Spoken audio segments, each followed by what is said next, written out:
Bueno. Buenos días a todos, a los que no saludé aún. ¿Cómo están? Bueno, esta es la segunda jornada del módulo 1 de la actualización académica para equipos directivos. Este módulo se titula Las políticas nacionales para la formación docente, perspectiva y desafíos. El tramo es la gestión directiva en su dimensión política y pedagógica, herramientas para pensar los escenarios presentes. Esta jornada, la jornada 2, es la dimensión política de la educación y su recontextualización en las instituciones formadoras. Tiene dos grandes partes esta jornada. Una, que refiere a las políticas educativas como proceso de construcción, y la segunda, la normativa que regula la formación docente inicial a nivel nacional y jurisdiccional. En la primera parte va a estar a cargo de María Esther Medina y Sonia Silac. En la segunda parte de la jornada va a tener a cargo la referente normativo de la Dirección de Educación Superior, Patricia Recalde. Para dar inicio a esta jornada, le vamos a dejar la palabra a la subsecretaria de Educación, Cielo Linares, quien nos realizará un abordaje general del curso y luego continúan mis compañeras Sonia, Patricia y María Esther. Cielo, te cedo la palabra. Bueno, buenos días. Muchas gracias, Luis, por la invitación. Saludo a todos los rectores, rectoras. Qué lindo ver algunas caras. Agradecerles profundamente por sumarse a esta iniciativa del Info, a todo el equipo nacional del Info, y a Luis por permitirme darles esta bienvenida, ¿no? Cuando estaba haciendo apuntes la otra semana respecto a qué poder compartir con ustedes en esta bienvenida, me parece que más que nada les sobra tela a quienes van a exponer de estos temas, que son del equipo de la Dirección de Superior, como para poder, no voy a andar spoileando lo que las chicas van a hacer. Hay alguien que tiene el micrófono abierto. Rosana Solís, por favor.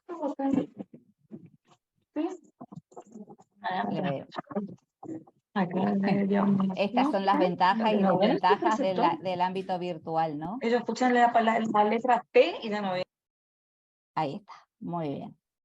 Bueno, nada, lo que quería era compartir con ustedes 3 palabras claves que me parecen que pueden ir entrelazando lo que el equipo de la Dirección de Superior va a ir planteando respecto a lo que hace a la mirada y el abordaje de la dimensión política. Primero, lo primero es el reconocimiento, ¿no? Reconocernos sujetos de la política educativa. Entonces, siempre quienes compartimos trabajo saben que no hay por un lado técnicos y por el otro lado políticos, no hay por un lado gente que está haciendo trabajo en un aula y por el otro lado política. Decía Paulo Freire, la educación es política, entonces reconocernos como sujetos políticos es como el paso 1, ¿no? Entonces, como sujetos hacedores de política, con distintos grados de concreción, de responsabilidad y dimensiones de implementación, porque no es lo mismo la responsabilidad de un director de enseñanza, de un rector, de un coordinador de práctica, de un docente a cargo de una cátedra, pero todos en definitiva en esas diferencias de responsabilidades y funciones tenemos algo que nos enlaza y que tiene que ver con somos sujetos políticos. Por estar en educación somos sujetos políticos. Entonces, para mí, la primera palabra clave es reconocimiento. La segunda palabra clave es historia. Miro el logo de nuestra escuela y me trae añoralgias. ¿Conocen la canción de los Lelutier, no? La de la samba de añoralgias, ¿no? Bueno, me trae añoralgias de ese logo, porque quienes tuvimos el honor de estar en el inicio de lo que fue el programa de nuestra escuela, que no es casual que con Luis hayamos estado en ese inicio, ¿no? Cuando el loguito era el infinito, en ese inicio del programa Nuestra Escuela, lo que se ponía en escena tenía que ver con la formación continua y en servicio, ¿no? La formación permanente y en servicio de todos los docentes, y una resolución que fue sustantiva en esto, que es la resolución 30 del Consejo Federal, en donde se habla del desarrollo profesional docente, de la formación continua y de la formación permanente. Entonces, digo, en ese listado de resoluciones que ustedes tienen en la agenda, hay que poder leerlos desde la historia, desde el cómo se fue construyendo, quiénes lo fueron construyendo y de qué manera eso impacta o sigue impactando en las instituciones y en lo que más nos interesa, en el espacio aula, en el espacio clase, ¿no? Más que en el aula, en el espacio clase. Entonces, la idea es poder tener esta lectura de, como sujetos políticos, de que no es que un día alguien se levantó y escribió una resolución, la 24. No es que un día alguien se levantó y escribió alguna de las resoluciones del Consejo Federal que tienen que ver con, o se le ocurrió que había que crear el info de la Ley de Educación Nacional, sino que hay todo un proceso histórico que viene dando cuenta y que se fue impregnando en estas leyes. Nosotros, como ustedes conocerán, con Luis comenzamos y con el SPEM este año un desafío que es revisar los diseños de la educación primaria y de la educación inicial, los PEP, los profesorados, ¿no? Y esos profesorados son los que nos van a dar algunas pistas de volver a mirar qué recorridos queremos que hagan nuestros estudiantes en los próximos 4 o 5 años. Entonces, poder leernos desde el pasado, no sé si me explico en esto, en cómo eso se impregna en la normativa. Porque si no, pareciera que emergen y que no hay nada más por despuntar. Y ayer, justo en un espacio distinto, hablábamos de algo que se trabaja mucho este año, que está dentro de la agenda de lo que son las nuevas tecnologías y el impacto de la inteligencia artificial y todos estos temas que están en boga ahora, que lo dice un diseñador, el efecto Kepchut, le dicen, ¿no? El efecto Kepchut es una analogía, ¿vieron cuando no nos queda más en el frasco, cuando estamos por servirnos el Kepchut y pareciera que no hay más y hacemos el movimiento brusco hacia abajo y de golpe salta un montón y nos enchastra? Bueno, esa es la idea del efecto Kepchut. Creo que a la formación docente y determinados temas que pareciera que ya están agotados porque seguimos escuchando la canteleta con reflexión sobre la práctica, la implementación, las funciones de la formación docente, pero para mí me parece que todavía podemos tener algunas cuestiones puntuales que hagan que nos den una sorpresa al momento de que hay más de lo que pensábamos que había para seguir hablando de este tema. Y finalmente, lo que es construcción de política en cuanto a sus distintas dimensiones de implementación. Y acá el gran desafío, por eso felicito y pongo todo el entusiasmo de decir cuenten con todo el equipo de la subsecretaría para poder seguir pensando esto. Acá hay gente que está colaborando con nosotros en distintas áreas de las políticas públicas que llevamos adelante en subsecretaría con la educación obligatoria. Lo que digo es lo federal, que es lo común, que es lo que somos en común como país, que es lo que nos resguarda como país y donde el Info ha dado pasos significativos, porque tenemos un diseño, o sea, tenemos un marco común de la formación docente inicial, tenemos un marco común de algunos criterios generales comunes respecto a la formación docente permanente o continua y el desarrollo profesional docente, un marco común de organización de los institutos en todo el país. Entonces, eso de lo común, ¿de qué manera se lo puede poner en valor a lo singular que tenemos como provincia? Y la importancia que tenemos como provincia, ¿no? Y lo propio, lo nuestro, que hace que se potencien determinados saberes pedagógicos. Solo un ejemplo, que no agota ninguno de los otros. Nosotros, vieron que está muy de moda el tema, que está en agenda también, el tema de la alfabetización inicial. ¿sí? Que todos lean, es un hashtag de un grupo de fundaciones respecto a la comprensión lectora de nuestros niños y niñas. La construcción que muchos de ustedes con la formación inicial tienen del conocimiento de la alfabetización de nuestros niños plurilingües tiene que ser un saber pedagógico que Misiones lo ponga en valor y lo defienda. Porque en primer grado o en la sala de 5 o de 4, nuestra gurizada habla como lengua materna otra lengua que no es el castellano en la mayoría de los lugares donde ustedes están. Entonces, ¿qué sí podemos desde la formación inicial, desde la gestión de la formación docente, con todas esas funciones que tiene el sistema formador, potenciar respecto a este saber pedagógico tan nuestro, que hay también en otras provincias, pero con las idiosincrasias y los rasgos particulares nuestros? No sé si me expliqué en esto, ¿no? Pero ir por esta pista de lo que podemos sumar desde nuestro conocimiento situado en cada instituto desde Misiones. Así que, dicho esto, les auguro una hermosa jornada. Gracias, Luis.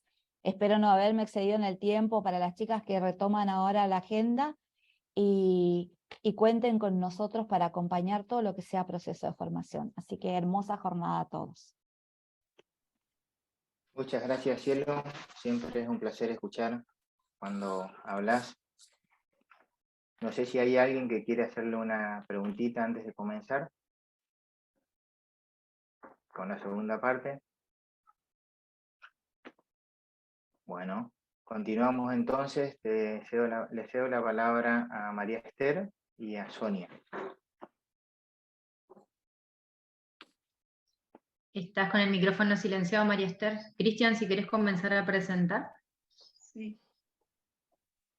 Estamos. Buenos días. Gracias, director. Gracias, subsecretaria. Como ya nos anticipaba el director, hoy estaremos desarrollando la segunda jornada en el marco de este tramo que se denomina la gestión directiva en su dimensión política y pedagógica, herramientas para pensar los escenarios presentes. La jornada de hoy lleva por título la dimensión política de la educación y su recontextualización en las instituciones formadoras. Pensamos la división de este trayecto en 3 momentos.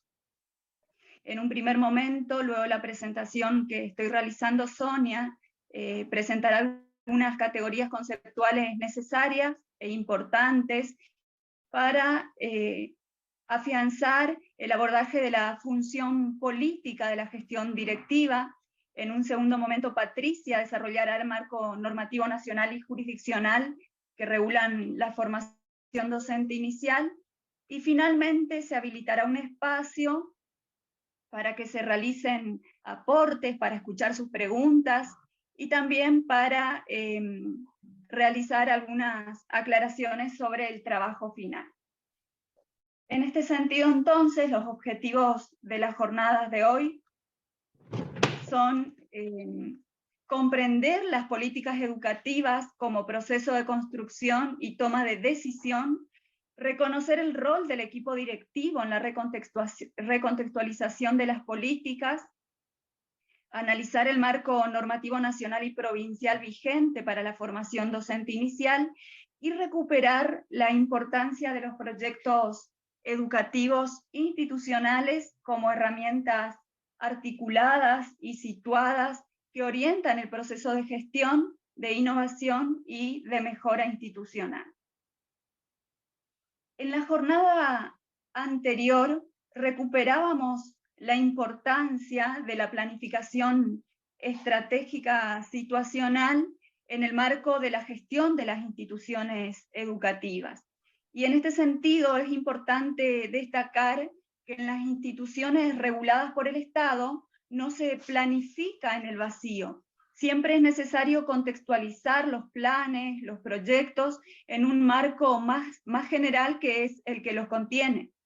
Por lo que es necesario que podamos interpretar la política de la instancia superior, ya sea de nación o de provincia, en el propio espacio de manera situada y desarrollar la propia política de la institución. Cuando decía en el propio espacio, me estoy refiriendo al espacio institucional, que es el espacio donde las políticas se desarrollan a partir de la interpretación, de la recontextualización que hacen los sujetos institucionales, y aquí el rol del equipo de conducción es muy importante. Entonces, en este sentido, es importante que podamos entender a las políticas educativas como procesos de construcción. Si querés pasar, Cristian, por favor. Ahí está. Sí, ya pasa.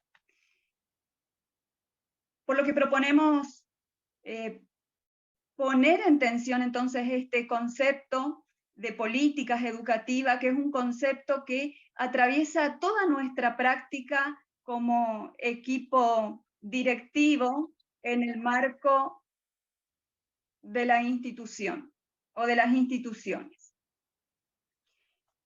Es necesario entender que cuando hablamos de la educación como política educativa, estamos pensando en una política pública. Así, las políticas públicas pueden surgir en un sentido legal y formal a partir del dispositivo normativo, pero esto no asegura que sean efectivamente ejecutadas.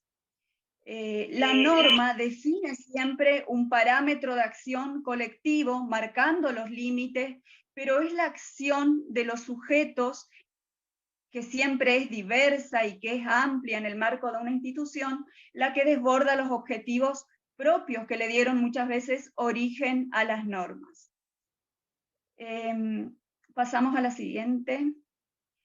Así aparece un primer punto que consideramos necesario destacar y que es clave para el desarrollo de la gestión directiva, que no podemos pensar las políticas educativas como meramente imposiciones externas, sino que el cuerpo normativo se va transformando y se va adecuando de manera situada en función de la recontextualización que hacen los actores educativos.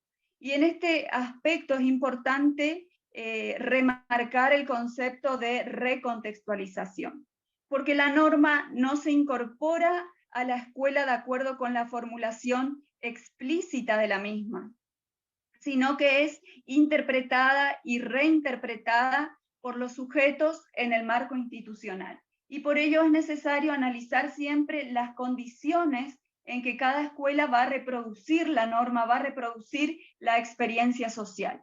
Y al mismo tiempo hay que reconocer los procesos de resistencia y de lucha que son parte constitutivo de la trama social cotidiana en el marco de las instituciones.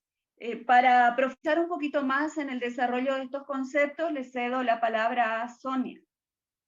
Bien, quizás como retomando un poquito lo que planteaba María Esther y haciendo como una síntesis, primer punto importante a tener en cuenta tiene que ver que cuando hablamos de las políticas, no estamos pensando en la política, como también hoy lo decía la subsecretaria al inicio, como algo aislado, alejado, sino que las políticas son entendidas como procesos que están en cursos, que generan distintas interacciones, que son inestables, que crean circunstancia, que es algo que vamos a ir trabajando ahora, donde los resultados van a ser diferentes en función del contexto en donde se desarrollen, que construyen campos de disputa de significados, donde existen diferentes intereses y discursos en pugna que se ponen en juego.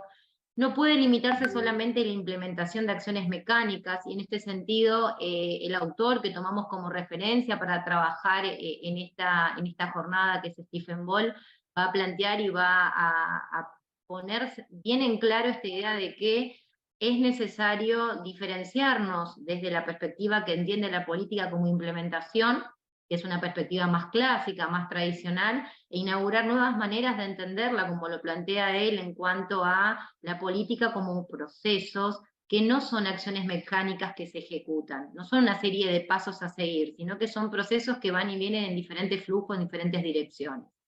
Por otro lado, esto nos parece muy importante, y lo vamos a retomar ahora también, que no puede ser concebida como una producción acabada del Estado que se implementa o no.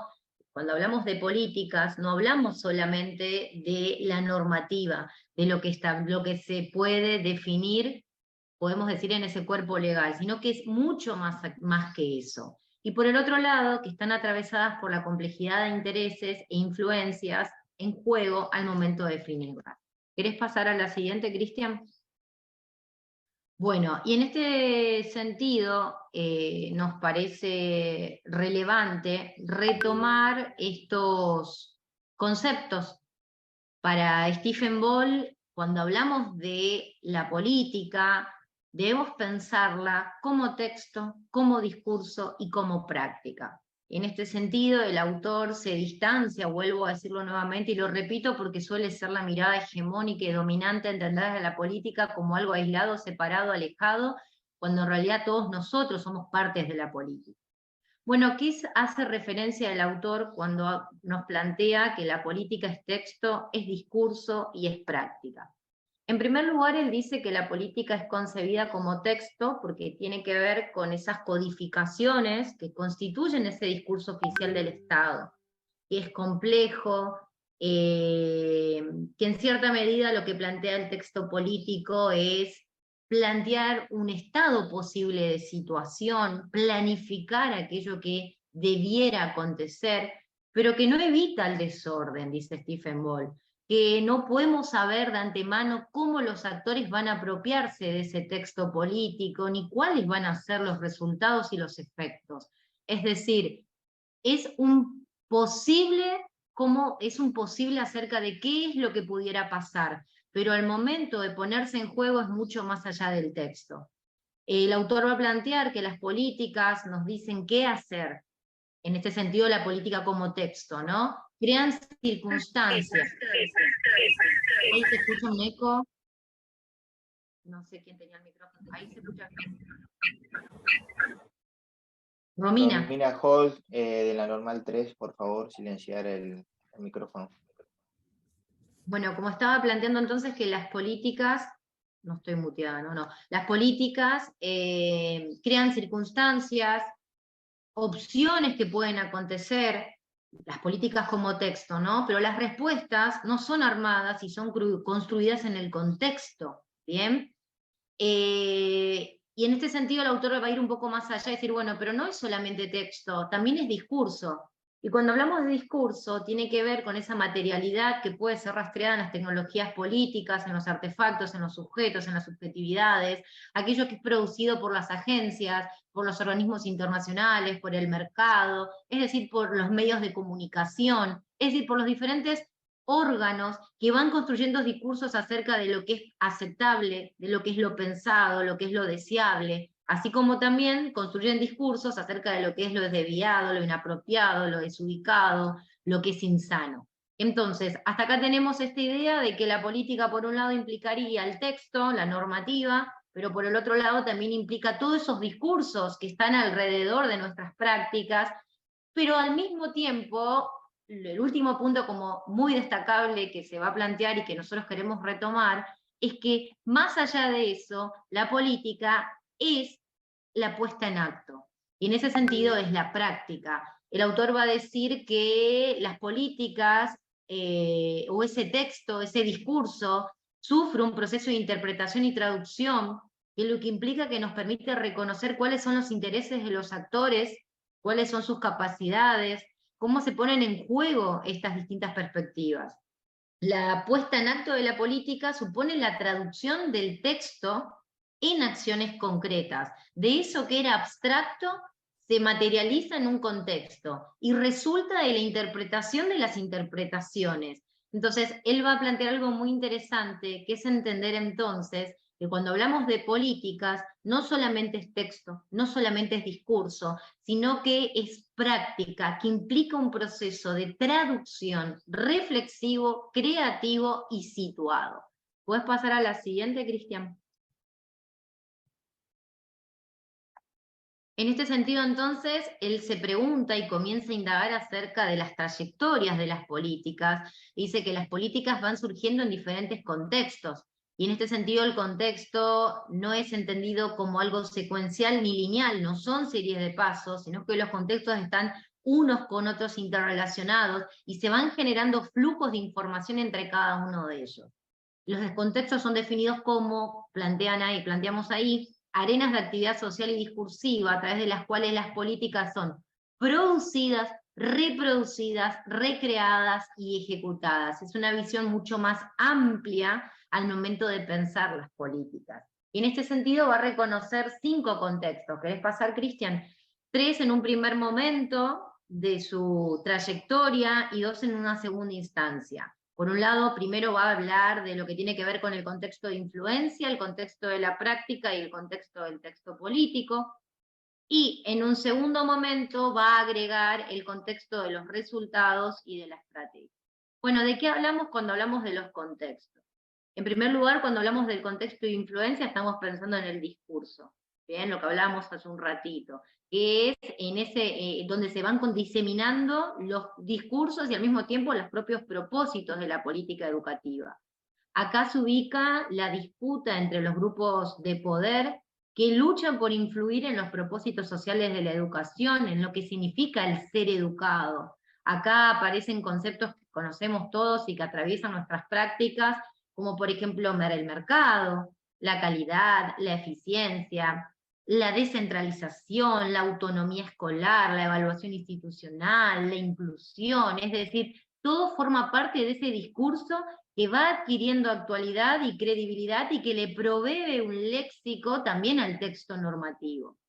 Después tenemos el segundo contexto, que es el contexto de producción del texto, que es el espacio en donde van a converger estas intenciones que van a dar forma a las leyes, a las resoluciones, a los diferentes acuerdos, lineamientos, es decir, todo eso que forma parte del texto normativo.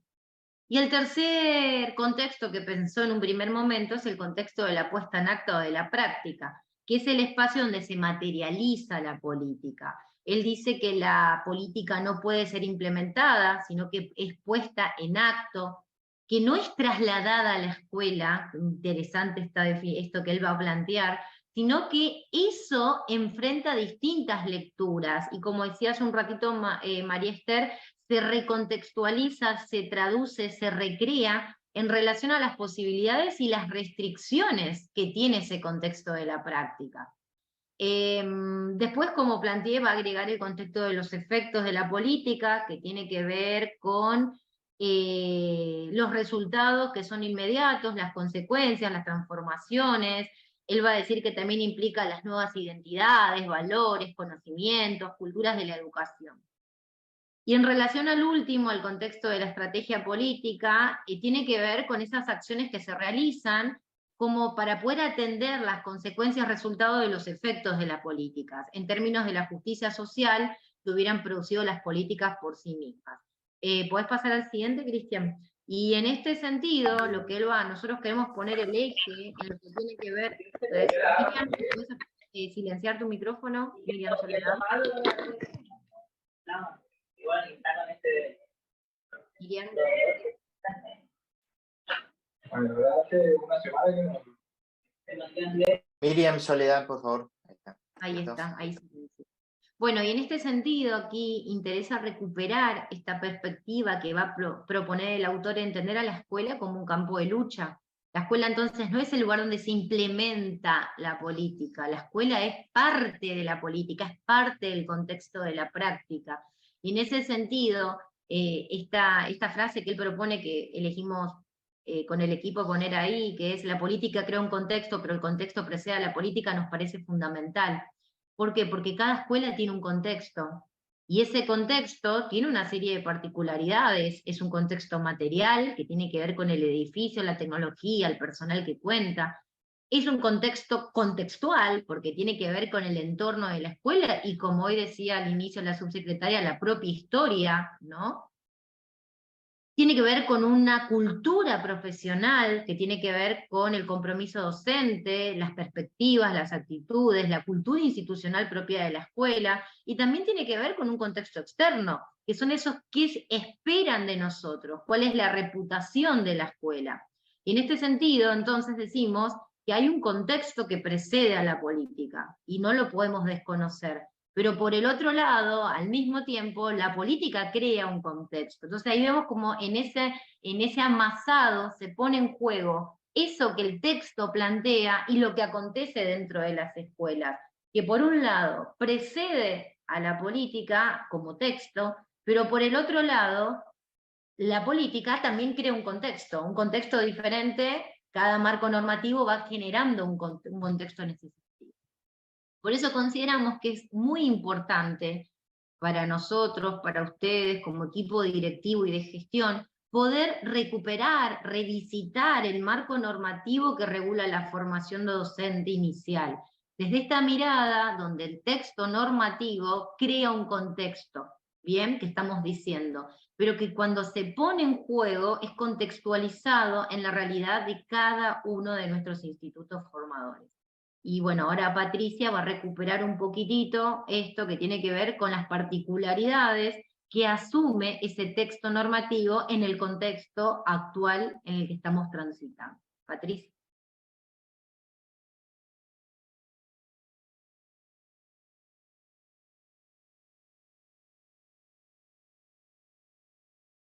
Patricia, si estás hablando, estás muteada. Buenos días a todos. Hola, Patricia. ¿Qué tal? Bueno, antes de comenzar a hablar sobre la normativa que regula la formación docente inicial a nivel nacional y jurisdiccional, me gustaría retomar algunos conceptos de la jornada anterior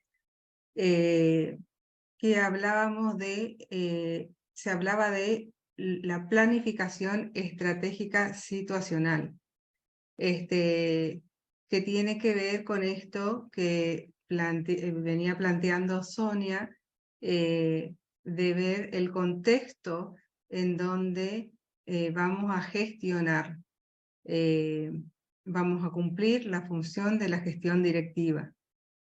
Esto es muy importante, ya que justamente la planificación estratégica situacional se trata de eso, de evaluar el contexto, de reconocer cuáles son las particularidades de la institución o de la jurisdicción, dependiendo de dónde estamos cumpliendo nuestra función o rol, y poder analizar y diseñar las planificaciones siempre dentro de un marco, ya sea jurisdiccional, ya sea nacional. Entonces, esto que tiene que ver situación, contexto y normativa vienen totalmente ligados, no son conceptos desvinculados unos de otros, por el contrario, y tiene que ver también con los momentos que se hablaba la jornada pasada, justamente, los distintos momentos por los que pasa esta planificación estratégica situacional. En los momentos se habían hablado de 4 momentos, uno explicativo, que fue, es o tiende a ser, y el segundo momento, que es el que nos va a ocupar en esta jornada, es el momento normativo.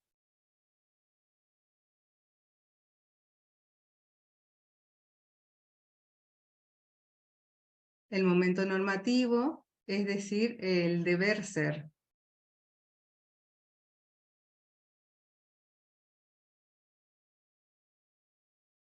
Entonces, a partir de este momento normativo, es donde nos adentramos a analizar y a mirar la normativa que regula la formación docente inicial.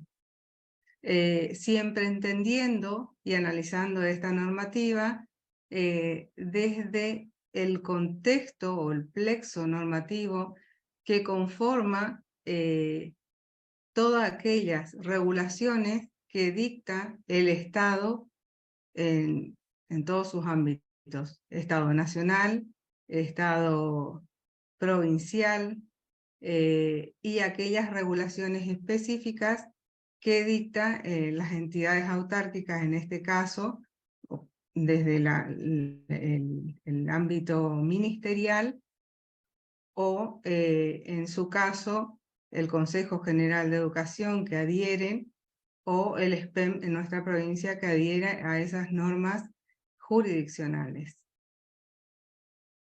Entonces, nosotros tenemos que siempre leer el contexto, o entender el contexto y analizarlo, abordarlo, a partir de entendiendo los objetivos y las finalidades que nos diseñan las normas, que eso me parece interesante siempre leer la parte cuando analizamos la norma de los considerandos.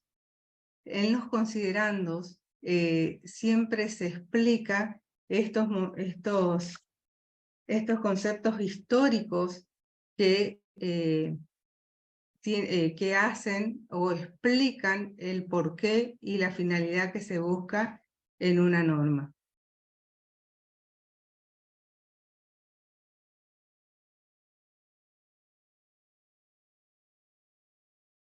Entonces, bien se sabe que el sistema educativo nacional se compone por un conjunto de regulaciones dictadas en diversos órdenes.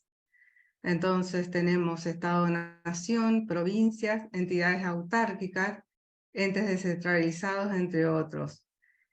El subsistema normativo que a su vez observa principios y garantías consagrados en el plexo de normas nacionales e internacionales.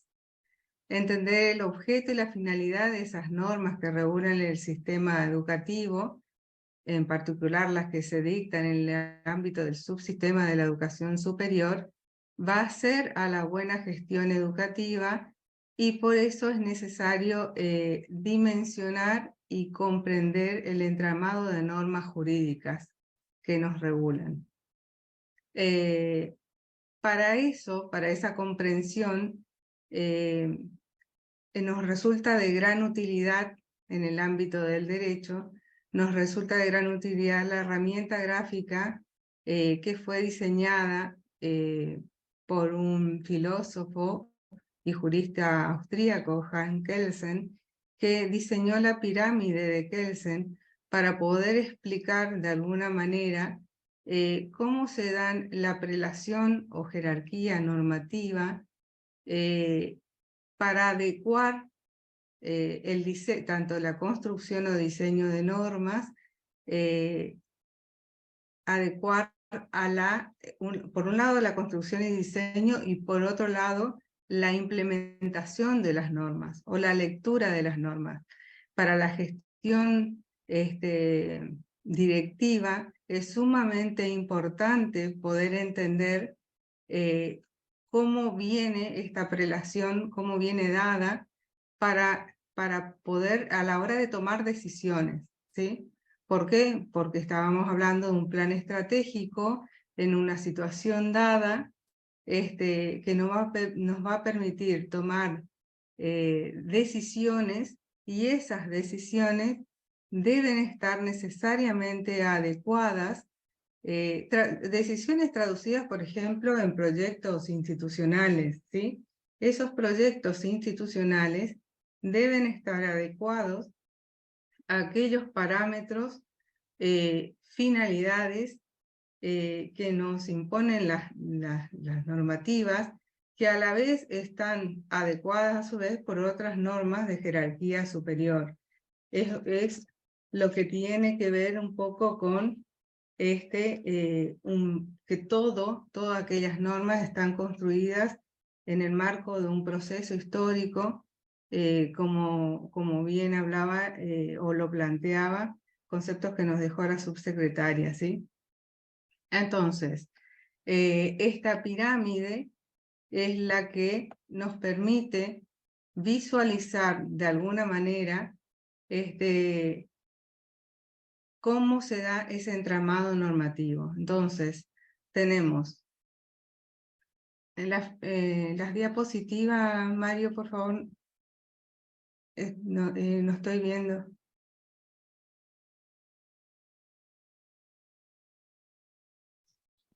Te ve Patricia, ¿eh? Ah, sí, ahora sí. En esa pirámide podemos observar en la cúspide, ¿sí? A la Carta Magna, que la Carta Magna viene a ser la Constitución Nacional. Luego tenemos las leyes orgánicas, decretos de necesidad y urgencia, las leyes dictadas por el Congreso, las emitidas por el Poder Ejecutivo y luego tenemos las resoluciones emitidas por los ministerios. Así como ustedes ven esta pirámide, de la misma manera se diseña, o sea, explica a nivel nacional y a nivel jurisdiccional. Entonces, podemos hablar a nivel jurisdiccional, también tenemos la Constitución de la Provincia de Misiones, las leyes provinciales, lo que tiene que ver la legislación emitida por el órgano legislativo provincial, por el Ejecutivo, y las ministeriales en particular, en la temática que nos ocupa, en el ámbito que nos ocupa, por el Ministerio de Educación, ¿sí? Todas aquellas resoluciones emanadas del Ministerio de Educación de la provincia. Eso es aplicada a la pirámide en el ámbito provincial. También tenemos normativas, por ejemplo, emanadas o emitidas por el Consejo Federal, que a la vez son adoptadas, nos fijan líneas de acción y de trabajo que se receptan en la provincia, en la jurisdicción de Misiones, a través de las resoluciones ministeriales, y a partir de ahí las distintos, tanto el SPEM como el Consejo, las adopta, las adhiere, y a partir de ahí configuran todo el marco que tiene que ser visto, mirado, observado, analizado, para que se adecúen aquellas políticas educativas que se van a visualizar y en definitiva se van a terminar concretando en el marco de cada institución educativa adecuada a cada realidad o situación que se presenta. Entonces, todo el trabajo que demande, todo aquel trabajo que demande la gestión directiva tiene que tener un foco, un objetivo, y ese objetivo tiene que ser adecuado a todo este plexo normativo, ¿sí?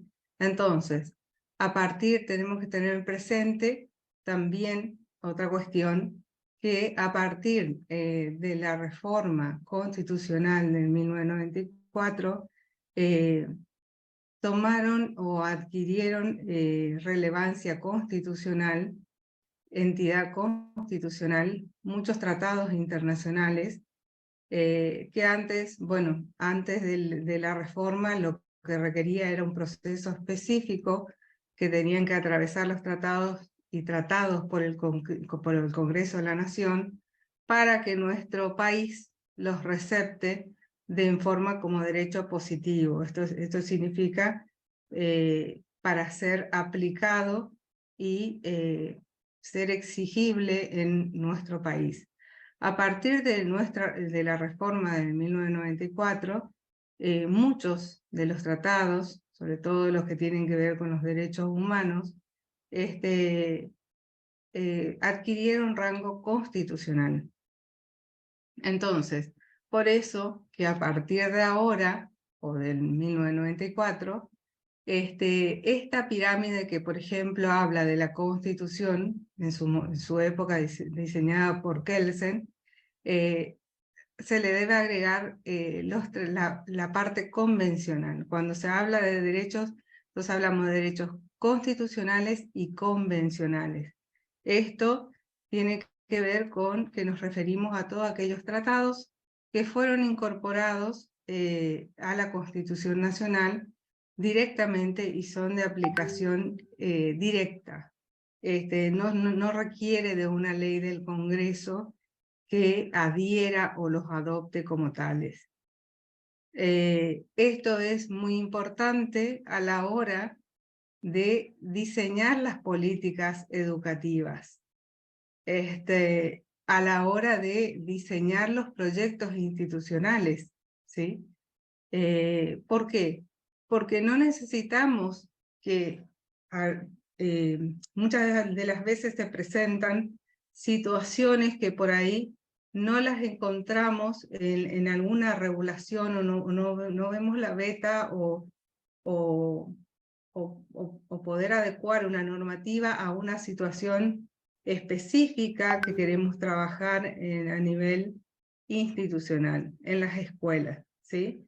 Pero sí nos encontramos en una normativa específicamente de la educación o plasmada en la letra de la norma, ¿sí? No hace falta que esté en una regulación específica de por ejemplo, algún proyecto que propone la jurisdicción que esté escrita, porque hay otras cuestiones que están en otras normativas que a la vez son superiores y a las que podemos recurrir y tratar de adecuar la solución a la situación dada.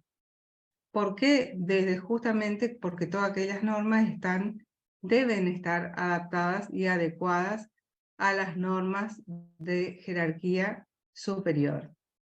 Entonces, retomando, a partir del esquema piramidal se construye y confluyen el entramado normativo de los diferentes órdenes establecidos en nuestro sistema federal.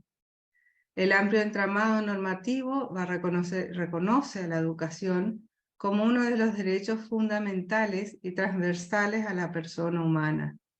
Y en ese sentido, abordando una significación amplia que fue dada por la ONU en 1990, tenemos que pensar en esta construcción federal y mirando, como dijo la subsecretaria, que me gustaría resaltar también esa cuestión más allá del marco federal, pensar en las características propias de nuestra jurisdicción y más concretamente en las características y circunstancias propias de las escuelas, de pensar en lo que es ser alfabeto, ¿sí? El significado de alfabeto que, de acuerdo a las Naciones Unidas, es no solo saber leer y escribir, sino poder asumir una voz, un espacio para actuar en su propia sociedad. Entonces, desde una perspectiva transversal significa concebirlo más allá de las posibilidades que la persona tiene de tener cierto nivel de instrucción. Siempre retomar estos conceptos a la hora de tomar las decisiones o plantear ciertas planificaciones estratégicas.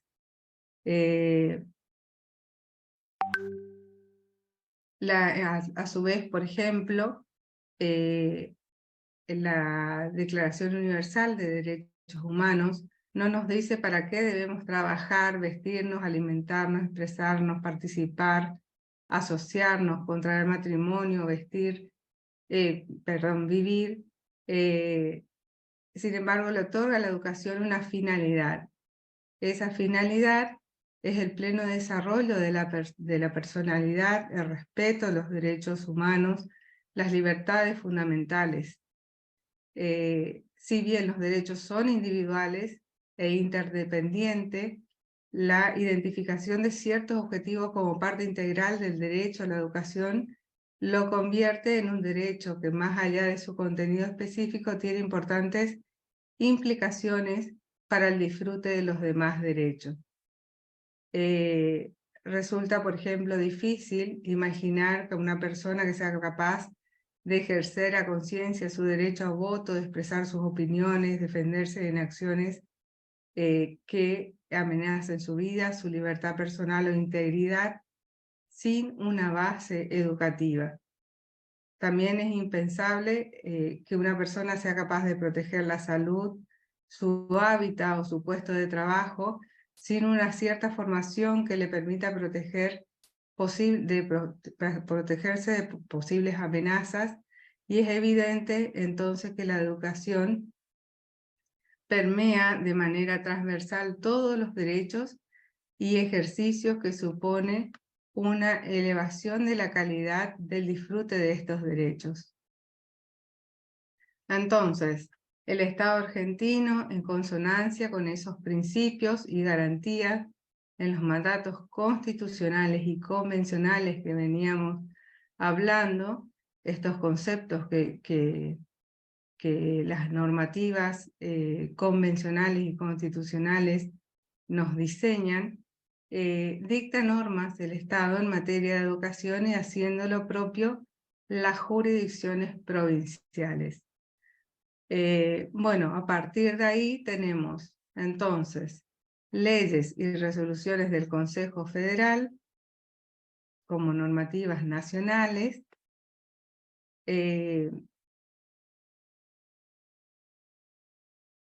donde receptan todos estos conceptos constitucionales y convencionales, como por ejemplo la Ley de Educación Nacional, la 26.206, que bueno, bien sabemos que regula el ejercicio de enseñar y aprender, consagrada por el artículo 14 de la Constitución Nacional, tratados internacionales incorporados a ellos conforme a las atribuciones conferidas por el Congreso. Ahí ustedes ven que se citan artículos específicos de la Constitución Nacional. Luego tenemos la Ley de Educación Superior, la 24.521, que están comprendidas dentro de la presente ley las instituciones de formación superior, sean universitarias o no universitarias, nacionales, provinciales o municipales, tanto estatales como privadas, todas las cuales forman parte del sistema educativo nacional regulada por la ley 24.195. Luego tenemos las resoluciones. Algunas de ellas son la del Consejo Federal de Educación 24 del 2007, que aprobó el documento de los lineamientos curriculares nacionales para la formación docente inicial. Luego la resolución 140 del 2011 aprobó el documento de lineamientos federales para el planeamiento y organización institucional del sistema formador. Establece que las autoridades jurisdiccionales producirán gradualmente las acciones y regulaciones que posibiliten a partir del año 2012 formular e implementar el planeamiento y adecuar la organización de sus respectivos sistemas formadores a las condiciones y características establecidas en el anexo de esa resolución.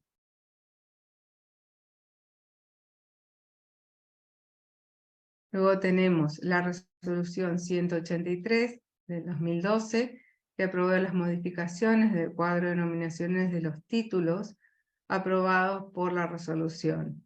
Resolución 285 del 2016, que aprobó el Plan Estratégico Nacional 2016, Argentina Enseña y Aprende, el cual en su eje en uno de los ejes se plantea como objetivo la revisión, actualización, seguimiento e implementación de los marcos y lineamientos curriculares según las necesidades de la educación del siglo XXI y el desarrollo de nuevas propuestas curriculares en áreas innovadoras y temas transversales. La resolución 337 del Consejo Federal de 2018 aprobó el marco referencial de las capacidades profesionales de la formación docente inicial. Entonces, a partir de este marco y en el contexto de un gobierno federal, la provincia de Misiones recontextualiza la normativa y produce nuevas regulaciones que buscan atender a las particularidades de la provincia, pero sin desconocer y sujetándose a los lineamientos nacionales. Así es posible destacar como regulaciones de la formación docente inicial en la provincia de Misiones, dentro de la normativa jurisdiccional, la Ley General de Educación de la provincia de Misiones, que regula en el ámbito de la provincia de Misiones el derecho a enseñar y a aprender, establece los principios y objetivos de la educación y responsabilidad común y organiza el sistema educativo en el marco de la Constitución Nacional y Provincial de la provincia de Misiones, la Ley de Educación Federal 24195 y la Ley de Educación Superior 24521.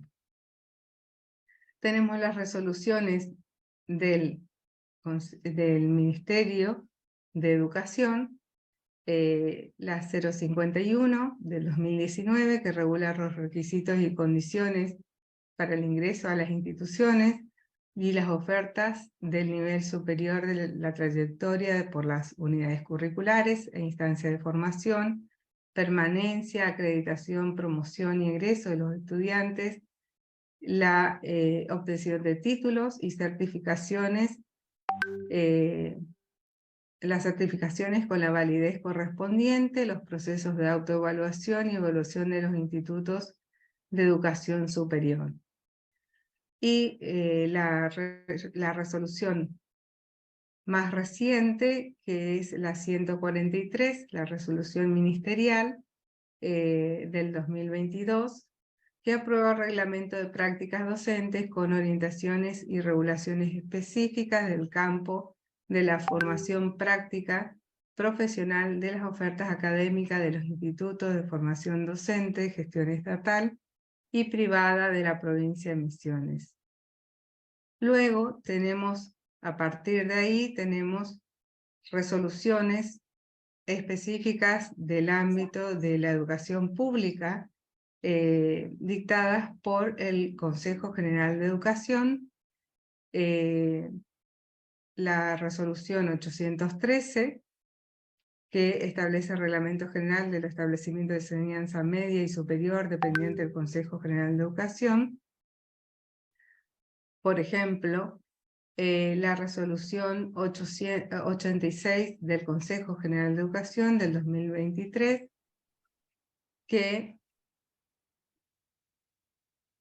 establece que el cursado, por ejemplo, de las unidades curriculares, con modalidad del dictado cuatrimestral,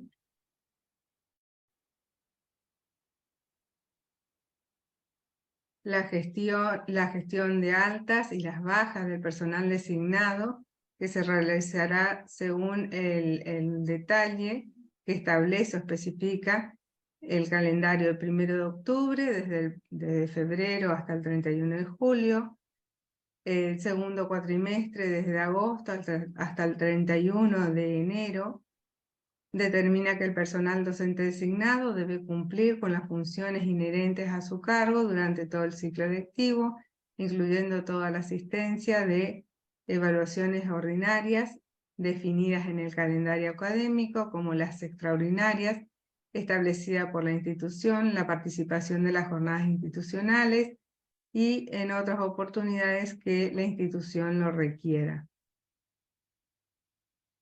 Luego tenemos la resolución 116, también del 2003, que establece que las funciones y competencias para entender en las cuestiones pedagógicas y organizativas de los departamentos de aplicación de las escuelas normales dependen de la Dirección de Educación Inicial o Dirección de Educación Primaria y sus respectivas supervisiones. Asimismo, establece que la gestión administrativa de los departamentos de aplicación de las escuelas normales permanece a cargo de la Dirección de Educación Superior. La disposición 196, también del Consejo de Educación del 2018, asigna funciones y roles en el sistema formador superior de la provincia de Misiones en función de la resolución 813 del 85 y resolución 140 del Consejo Federal. A partir de este marco normativo que regula el accionar de las instituciones, es necesario pensar entonces cómo se traducen estas regulaciones en el plano de la cotidianidad de los institutos formadores.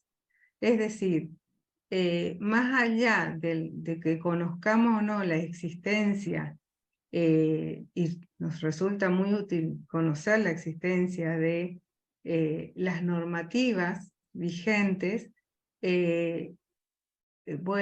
cierro con esto, creo que es indispensable poder entender el objetivo y finalidad de la norma.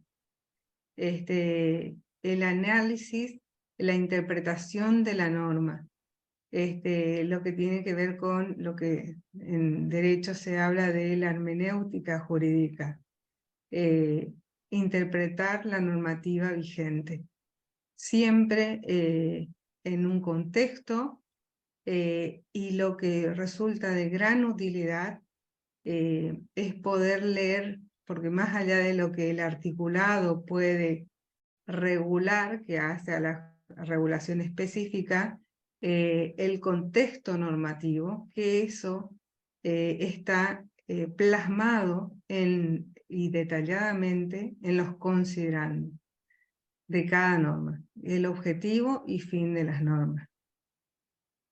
María Esther, te cedo la palabra. Bueno, gracias Patricia. Retomo acá entonces esto que decía Patricia, que es importante a partir de este marco normativo presentado, pensar cómo se traducen estas regulaciones en el cotidiano vivir de las instituciones, de los institutos formadores, de los institutos superiores, y para ello los invitamos a reflexionar e ir dejando sus intervenciones en el chat sobre los siguientes interrogantes. ¿Qué aspectos de la vida institucional viene a regular la normativa nacional y jurisdiccional? ¿Qué aspectos del marco normativo se transforman en condiciones de la tarea del gobierno institucional? ¿Qué reconfiguraciones son posibles realizar a partir de los espacios, de los intersticios que habilita el marco normativo, de manera situada siempre en el contexto de las instituciones? ¿Cómo se ponen en juego las diferentes funciones de los miembros de las instituciones? ¿Cómo la institución resignifica, recontextualiza a partir de su realidad las propuestas curriculares, los proyectos? ¿Cómo se resignifica el proyecto institucional de prácticas, por ejemplo, en base a las particularidades del proyecto educativo institucional? Pasamos, Cristian.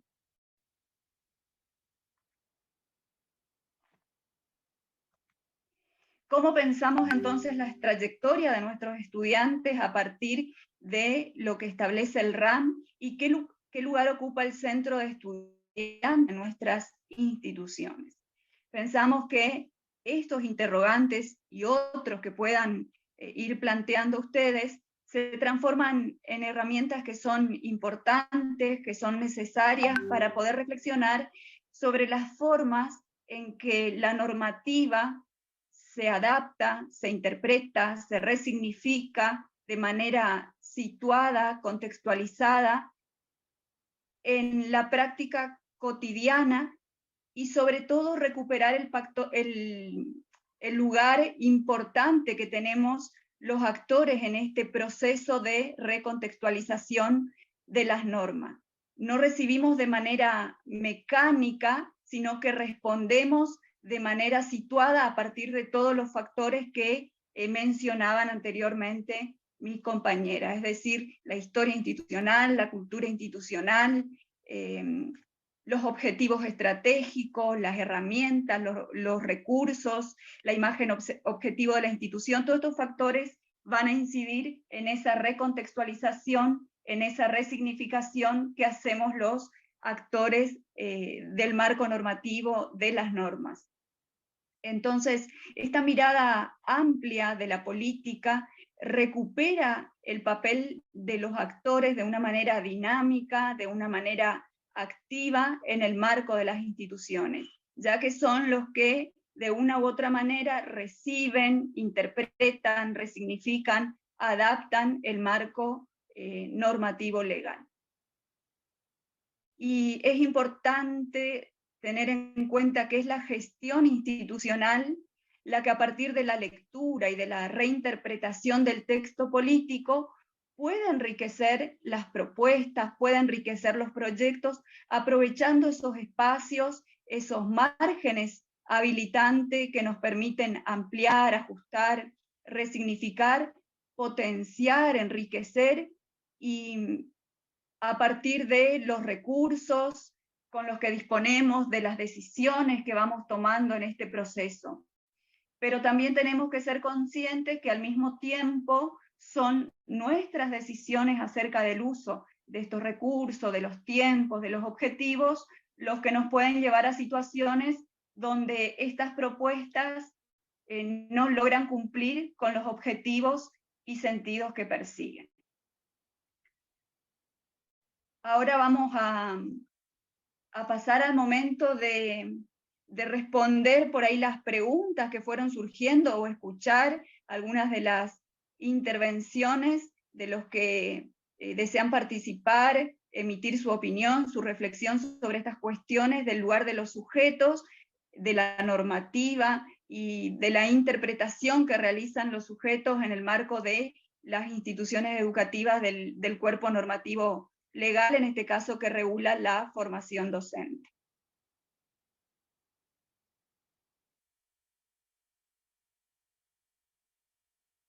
Ahí te dejo, Bien. Sonia.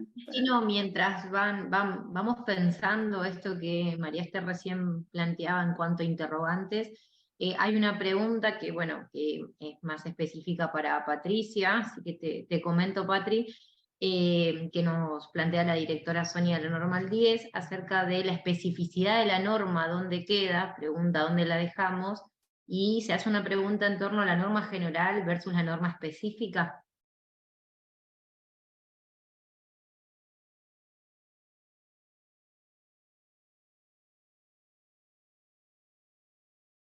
Sí, en cuanto a la especificidad de la norma, tiene que ver, por supuesto, con, por ejemplo, cuando hablamos de proyectos educativos, tiene que ver cómo diseñamos esos proyectos educativos,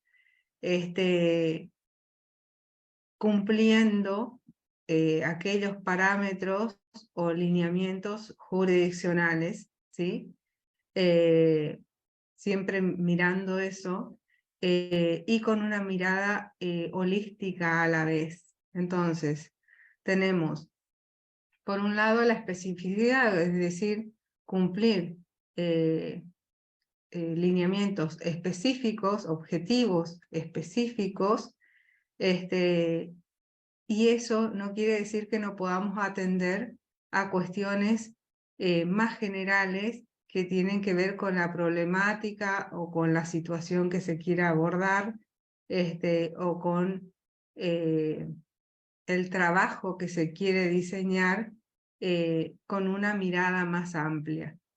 Esa mirada más amplia permite remitirnos a otras normativas más genéricas, incluso de rango superior, que habilita y contempla la posibilidad de abordar la problemática o la situación en el marco de la planificación estratégica que se va a diseñar.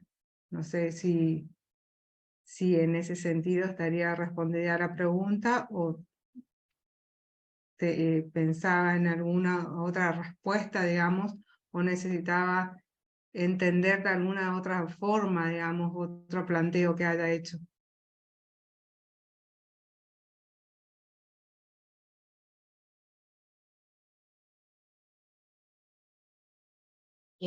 Bueno, no sé si la directora quiere plantear algo, si no, continuamos, vamos avanzando con otra de las preguntas que aparecen ahí, pero antes, que es una pregunta como que recupera lo que hoy decía anteriormente la subsecretaria, antes de avanzar en eso, quizás nos parece interesante muchas veces pensar nosotros conversábamos con María Esther cuando preparábamos y trabajábamos con esto y con Patricia en los proyectos que estamos llevando a cabo, ¿no? Entre las líneas del Infod que bajan y que la provincia promueve en los institutos, y en ese sentido decíamos, bueno, ¿cómo se resignifican lo que tiene que ver con los proyectos de fortalecimiento institucional?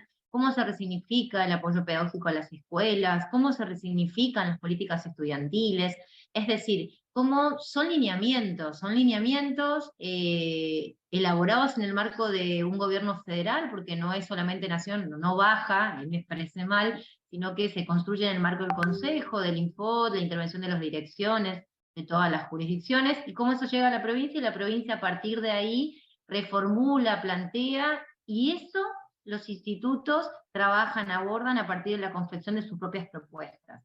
Vemos que ahí, en eso que se materializa ahí, también nos ve y nos pone a nosotros como actores de la política, en donde cada una de estas líneas adquiere su especificidad en función de ese contexto histórico, cultural, cultural en cuanto a cultura institucional, técnico, material, que hace a la institución educativa. Bueno, esos son algunos ejemplos que uno puede ir tomando al momento de pensar en esas resignificaciones.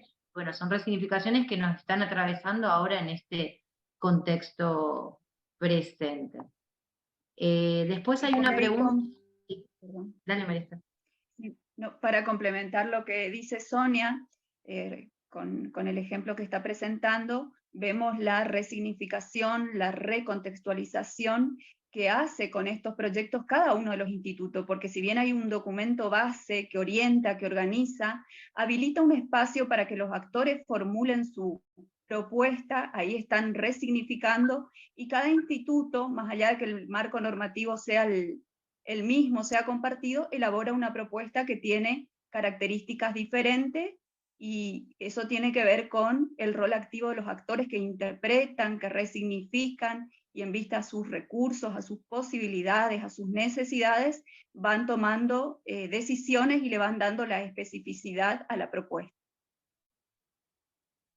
Bien, no sé si hay alguna otra consulta o pregunta o reflexión que emane de todo esto que estuvimos hablando y presentando. Hola, buen día. Buen día, Dire. ¿Cómo estás?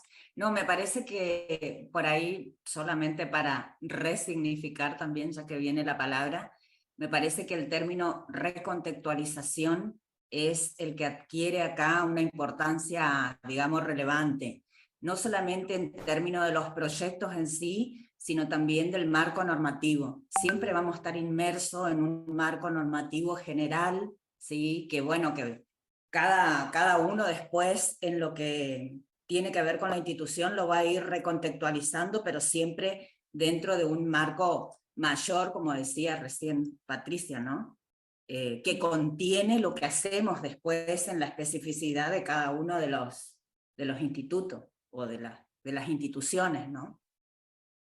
Sí, muy buena la intervención, digamos, ese es como el concepto clave, ¿no? Cómo se va recontextualizando en los distintos contextos que hablábamos hoy, que plantea el autor. Y en ese sentido también interesa esto, ¿no? De que la norma, el texto, genera un contexto, pero hay un contexto precedente, ¿no? Y ahí se pone en juego, y ahí es lo rico, lo novedoso desde esta perspectiva, y el lugar que nos queda a nosotros como actores, que ya no somos desde otra mirada los que implementamos, sino que somos parte de, como decía la subsecretaria hoy cuando comenzaba. Y muy valioso su aporte, Dire. Y que muchas veces aparecen en cuestiones que son, parece casi insignificantes, pero que por ejemplo tiene que ver con la distribución del tiempo, de los horarios de los institutos, que muchas veces en los proyectos esto a nosotros se nos presentan, porque por ahí dicen, bueno, no, sí, pero podría ser, no, pero nosotros en ese horario no estamos, no existimos, nuestro instituto existe a partir de tal horario, por ejemplo, o no se pueden hacer las tutorías, supongamos, de un proyecto en otros tiempos, porque nuestros estudiantes no son del lugar, o sea, un montón de cuestiones que hacen a la vida propia de esa institución, digamos, ¿no? Y ahí aparece ese concepto de Bernstein, que es lo que atraviesa todo esto, ¿no? Así que nada, eso nada más. Buenísimo. María Esther, no sé si querés que hablemos un poquito del trabajo final. Sí, no sé si hay otras preguntas, si no, comentamos sobre el trabajo final. Si tenés ahí vos, como para ir.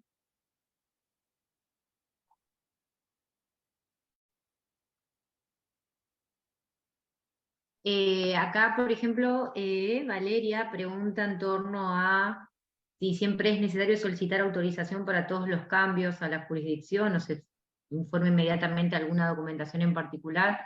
Quizás desde los planteos que estamos trabajando y viendo, estamos pensando, ¿no?, en cómo el texto normativo, como parte de uno de estos contextos de la producción de la política, se reconfigura, se recontextualizan las realidades de cada una de las instituciones. Y bueno, después hay otras cuestiones, muchas veces las políticas nos condicionan, otras veces nos limitan, y ahí está también el papel de los actores. Es un juego de poder entre aquello que se define, lo que pasa dentro de las instituciones, y cómo nosotros vamos llevando eso adelante en función de lo que decía hoy Patricia, ¿no? La norma está, y esa norma hay que seguirla, no la podemos contradecir en cierta medida porque es lo que establece ese contexto. Creo que ahí, no sé si Marisa querés agregar algo a la pregunta esa. No, pero que ahí están los espacios que la norma habilita, porque te va a decir muchas veces qué hay que hacer, pero la decisión de cómo lo vamos a hacer, de cómo lo vamos a gestionar, pasa por una institución contextualizada desde la institución. Entonces, como para cerrar nomás la idea que estaba Sonia respondiendo a la pregunta.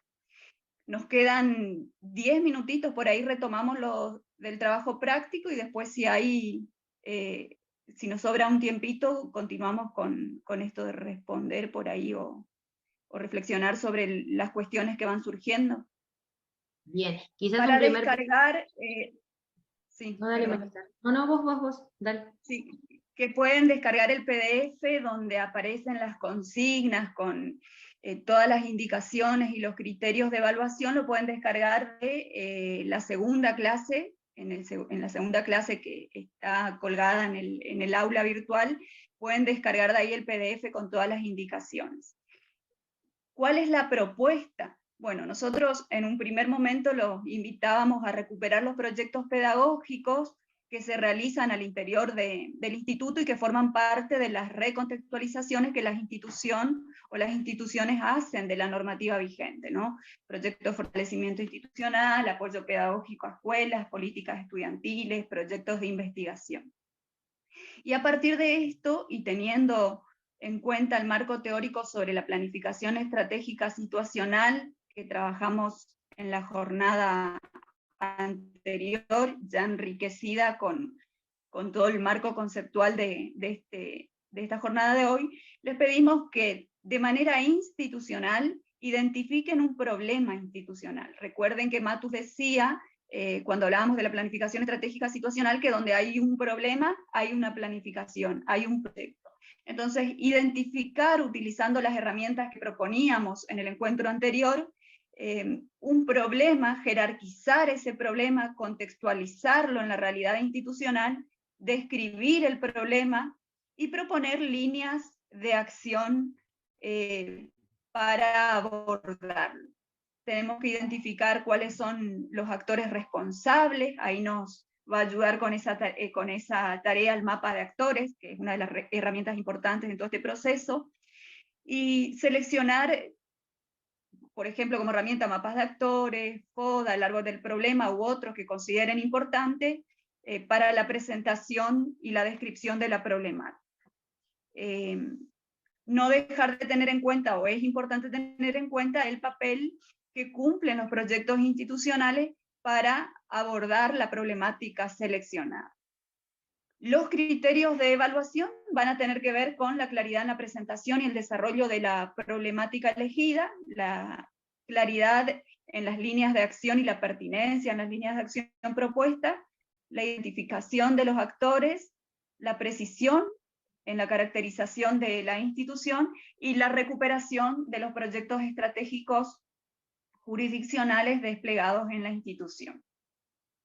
Y la justificación de la propuesta de mejora a partir del marco teórico por ahí desarrollado en el encuentro anterior y en este. Si querés comentar. Quizás una cuestión a tener en cuenta es que les pedimos por favor que nos manden al correo de APE, que se los habíamos compartido la semana pasada. Ahora si querés, María Esther, lo ponemos ahí en el chat, así lo tienen. Entonces de esa manera se van recepcionando todos los trabajos en ese correo, porque si no empiezan a mandar al correo del director, o a la Dirección de Educación Superior, o a Fortalecimiento, a cada correo, y se nos van a empezar a perder los trabajos. Por eso desde un primer momento solicitamos la semana pasada que por favor se envíe todo a esa dirección. Y otra cuestión importante es que la idea es que lo puedan estar entregando hasta la semana que viene. Nosotros ahí iniciaremos un proceso de lectura, de trabajo con los mismos. En caso de ser necesario que haya que revisar alguna cuestión, nos estaremos comunicando con aquella persona realizando el trabajo. Y solamente por favor eso, no, que sea uno solo, no es serio que los 4 o 5 que hagan nos manden el trabajo, sino con que uno solo, el director ya hagan, nos manden el trabajo, sino con que uno solo, el director ya es suficiente. María Esther, no sé si...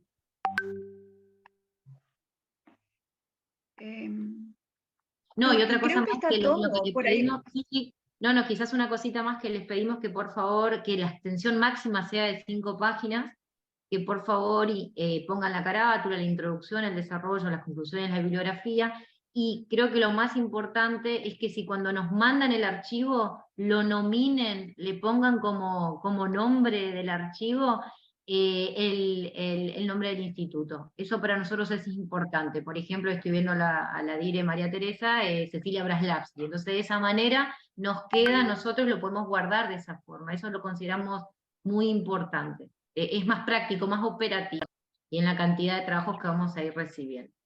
Eso, María Esther. Y respetar los tiempos, porque para fin de mayo tenemos que elevar la planilla al Infod con la nómina, digamos, de trabajos y con el aprobado. Bueno, y nada, agradecemos este tiempo que nos brindaron. Nosotros fue un placer compartir con ustedes y trabajar esto que fuimos viendo la jornada anterior y esta, y bueno, vuelvo a decir agradecidos con su presencia, y le dejo la palabra al director para que cierre. Bueno, de nuevo muchas gracias Sonia, María Esther, Patricia, excelente la jornada. Bueno, no tengo mucho más que agregar, que decir, lo han dicho todos mis compañeras. Reitero lo del correo, envíen al correo APE, por favor. No subiste todavía, no sé quién va a escribir el correo acá, para que quede asentado.